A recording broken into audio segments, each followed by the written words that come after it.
Question now rises upon third reading and final passage of House Bill 2577A. Representative Rayfield.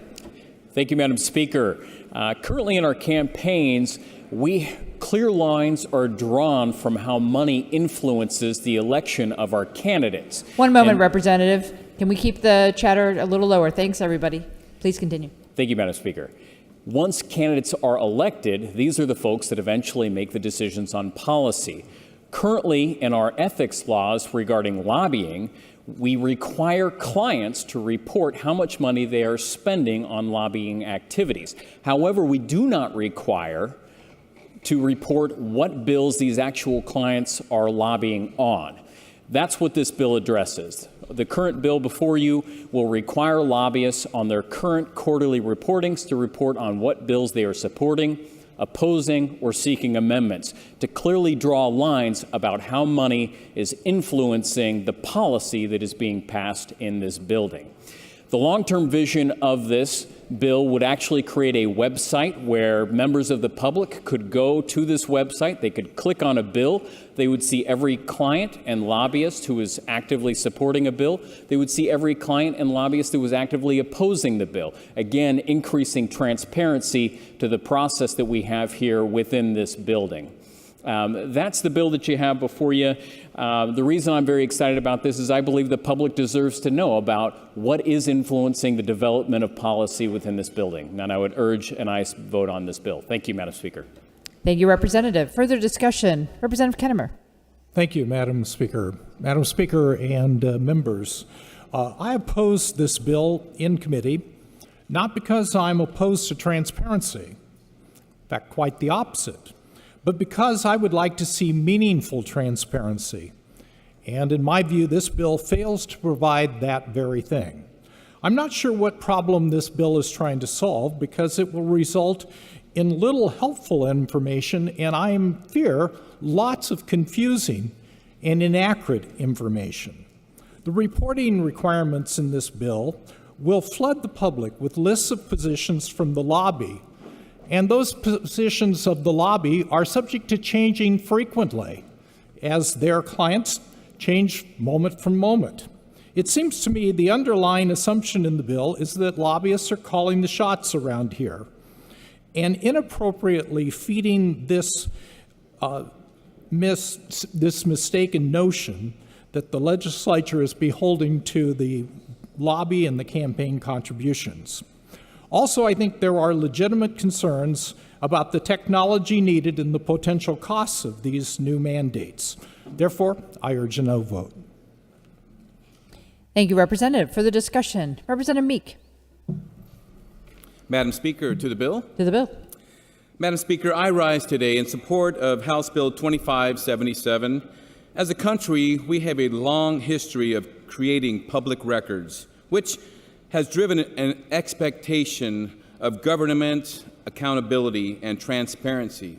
I think James Madison said it best: a popular government without popular information or the means of acquiring it is a farce or a tragedy. Knowledge will forever govern ignorance, and a people must arm themselves with the power which knowledge gives. Our democracy is dependent on the faith we all place in elections and those who hold public office. We already make clear what role special interests play in Oregon elections. We owe it to those who place their faith in us to shine a light on what role those interests play in the legislative process. We must address any concerns of undue influence by those who are more economically advantaged and have virtually unfettered access to Oregon's public policy process. House Bill 2577 will level the playing field for regular working people who can't afford high-priced lobbyists, and at the very least, they deserve to see who's getting paid to influence public policy that affects their lives.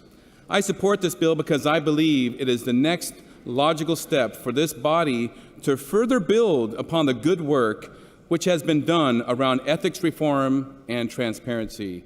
I urge your yes vote on House Bill 2577. Thank you. Thank you, Representative. Further discussion. Representative Parrish. Thank you, Madam Speaker. Question to the carrier. Question of the carrier. Does the carrier yield? Yes, Madam Speaker. He does. Thank you. Representative Rayfield, how do you feel this bill will help with the secrecy of things like a note to mother from a legislator to a lobbyist who then drafts an amendment to a bill, and currently we don't know who those amendments come from, or we've not been really clear about that?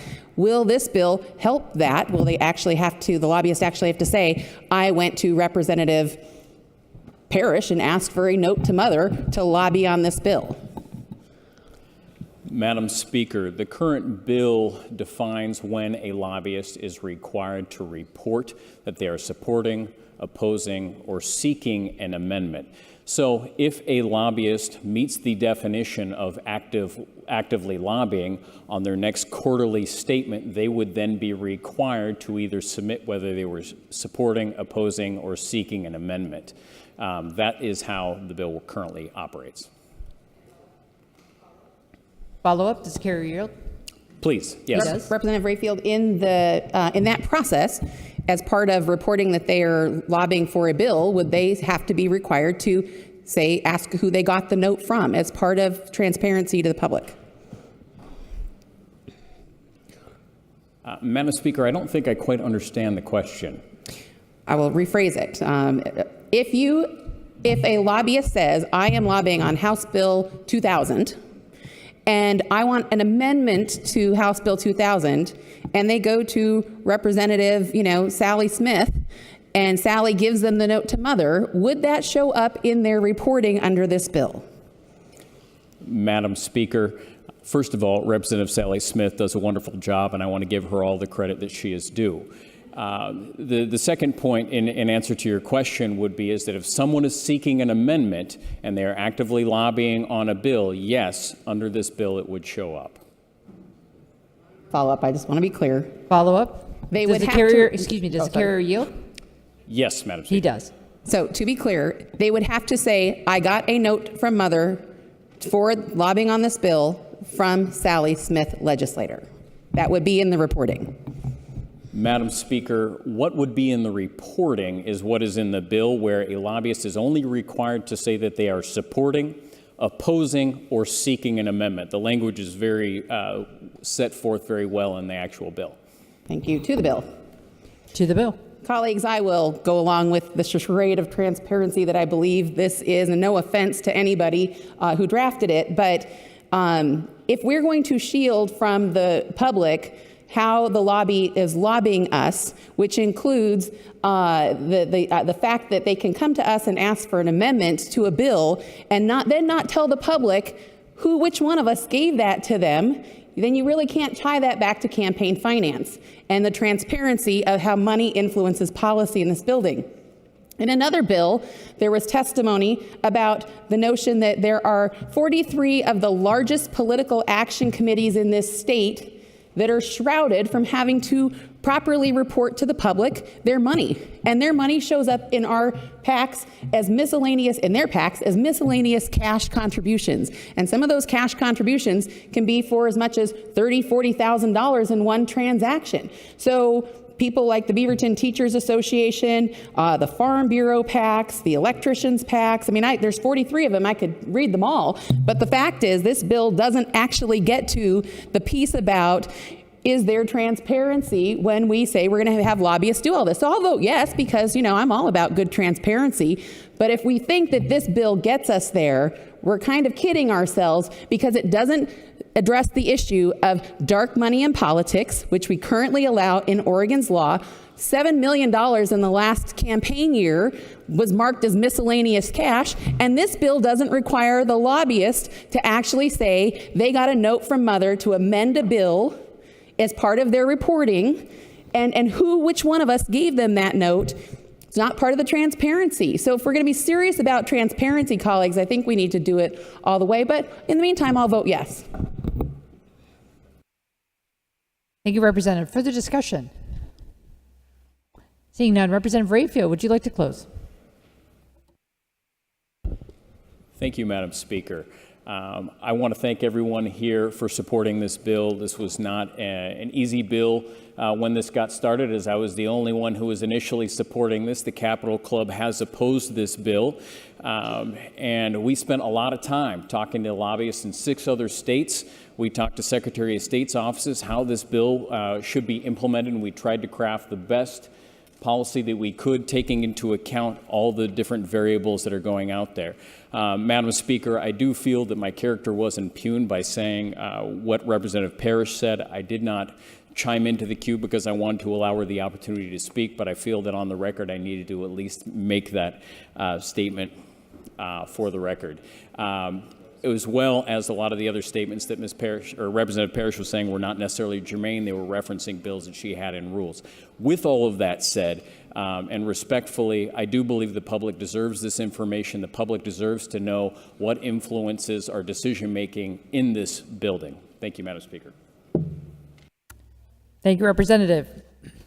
Those of the opinion the bill should pass will vote aye. Those opposed, no. Clerk will open the voting system.